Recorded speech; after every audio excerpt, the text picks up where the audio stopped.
Bismillahirrahmanirrahim. Assalamualaikum warahmatullahi wabarakatuh. Alhamdulillahi rabbil alamin.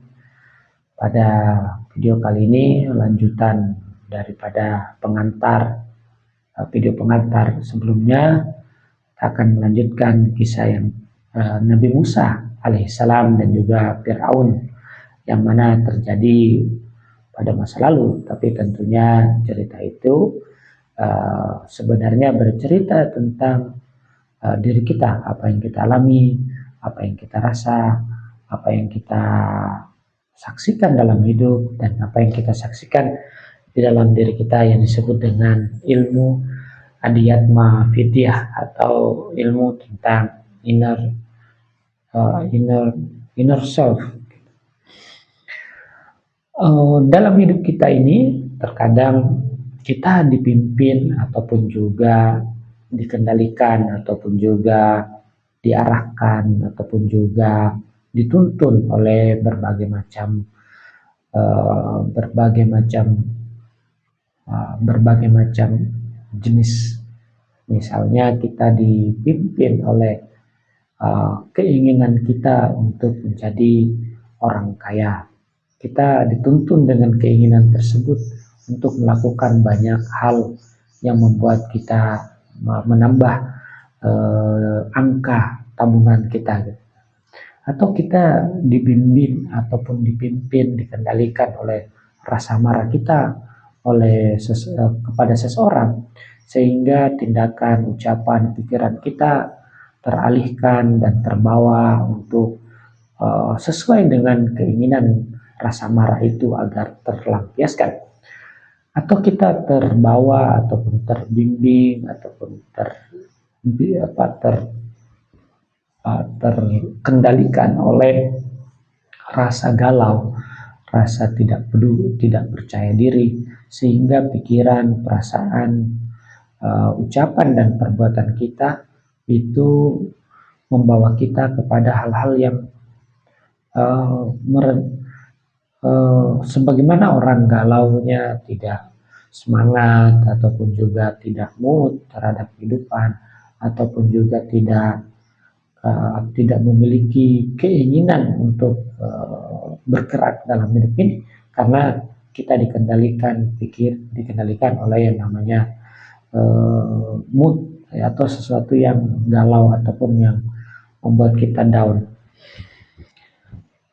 Itu adalah faktor yang ada dalam, misalnya kita dikendalikan juga oleh sesuatu yang berada di luar diri kita, misalnya dikendalikan oleh opini orang, opini tetangga, opini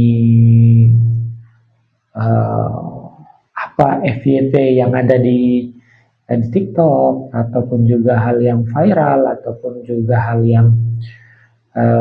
yang sedang booming. Jadi benar-benar dalam hidup ini terkadang kita tidak memiliki kendali 100% terhadap diri kita. Kita tidak bisa memutuskan secara objektif terhadap apa yang kita alami ataupun juga apa yang kita rasakan dalam hidup ini. Selalunya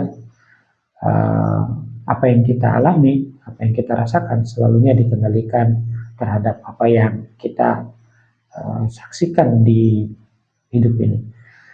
Saya lagi booming saat ini seseorang menyaksikan misalnya perdebatan tentang ijazah palsu Pak Jokowi dan perdebatan yang sangat panjang dan alot, dan begitu banyak sudut pandang dan sepertinya begitu banyak kepentingan. Perdebatan itu membuat pengaruh pada diri kita, membuat kita bimbang, membuat kita mungkin berpihak pada satu pihak, sehingga kita melihat pihak lain jelek dan pihak lain hebat dan seterusnya. Jadi sangat sulit kita menentukan hidup kita dalam hidup ini, karena begitu banyak faktor yang menyebabkan kita melakukan sesuatu karena ada faktor yang lain. Maka daripada itu juga, hal tersebutlah yang ingin diceritakan dalam ayat yang kedua dalam surah Al-Qasas, saya akan bacakan. Nah, saya akan baca ayat pertama dulu. Ayat pertama disebut dengan ayat muqatta'ah, al-huruf al-muqatta'ah. Dia hanya susunan huruf terdiri dari 3 huruf. Bismillahirrahmanirrahim. To, sin, mim. To, sin, mim. Ini 3 huruf ayat muqatta'ah. Kemudian ayat keduanya, kita akan sampai ayat ketiga. Tilka ayatul kitabil mubin. Itulah ayat tanda-tanda ataupun juga ayat-ayat ataupun firman Allah Subhanahu wa taala yang terdapat dalam kitab Al-Mubin, kitab yang jelas. Natlu alaika min naba'i Musa. Maka kami akan berbicara tentang kisah Musa. Jadi di sini kalau kita berbicara tentang ayat yang keduanya berbicara bahwa kisah-kisah Musa ini tilkal ayatul kitabil mubin. Bahwa kisah-kisah Musa ini adalah berasal daripada ayat-ayat ataupun tanda-tanda dari kitab yang mubin. Artinya kitab yang clear, jernih, bening. Artinya sesuatu yang kitab mubin, sesuatu kitab atau suatu hal yang bisa kita lihat secara nyata, secara gamblang, secara bening, secara jernih. Ketika sesuatu itu jernih di danau ataupun juga di kita punya akuarium yang mana dia permukaannya itu tidak punya ombak dan juga tidak punya sampah, maka kita akan bisa melihat kedalaman daripada danau tersebut ataupun akuarium ataupun kolam yang kita punya. Berbeda kalau kita punya kolam ataupun kolam ikan ataupun di mana kolam ikan itu terus ombak kecil beriak-riak kecil di atasnya, maka kita tidak bisa menembus ke dalam kedalaman daripada kolam tersebut. Kita tidak bisa melihat dasar daripada ombak tersebut. Maka daripada itu kata kitabil mubin ini mengisyaratkan bahwa peristiwa Nabi Musa, peristiwa Musa dan challenging bertentangan dengan Firaun itu adalah kitab yang mubin, sesuatu yang begitu jelas. Tapi apa artinya begitu jelas? Artinya sesuatu itu sangat dekat dengan kita. Artinya sesuatu itu benar-benar ada pada diri kita. Tidaklah terpisah dengan diri kita. Maka daripada itu, kitab mubin ini artinya diri kita. Bahwa ayat itu ada pada diri kita. Bahwa cerita Musa itu ada pada diri kita. Sehingga barulah dikatakan ayatul kitabil mubin. Ayat daripada kitab yang begitu jernih, clear, bening. Maka daripada itu, maksud daripada ayat ini, ayat kedua dari surat Al-Qasas ini ingin mengajarkan kita bahwa cerita itu sangat nyata pada dirimu. Walaupun itu cerita benar-benar terjadi, tapi itu juga terjadi pada dirimu.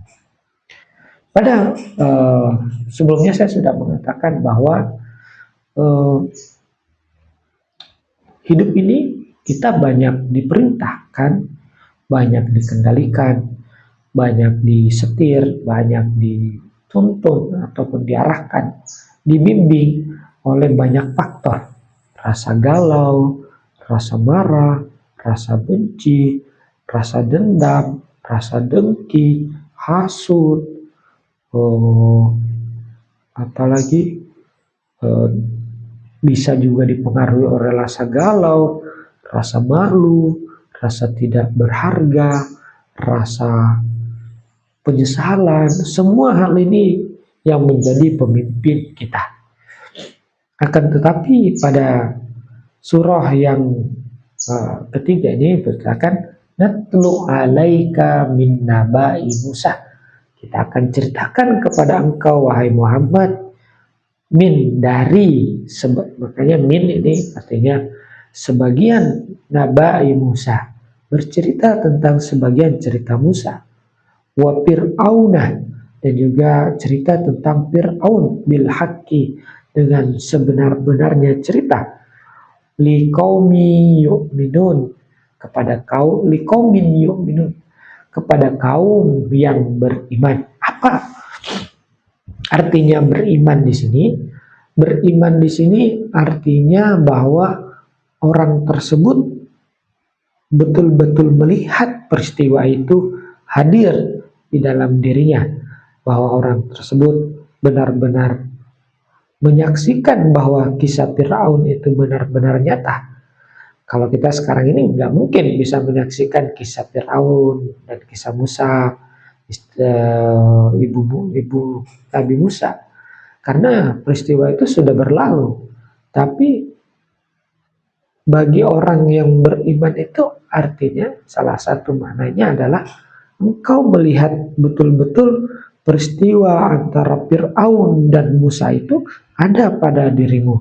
Yang pada video pertama saya jelaskan hal tersebut, bahwa kisah Musa dan juga Nabi Musa alaihissalam dan juga Fir'aun itu adalah kisah tentang hati dan juga keinginan, di mana ada hati yang selalu berbicara dan ada keinginan yang ingin selalu mengambil alih peran daripada hati.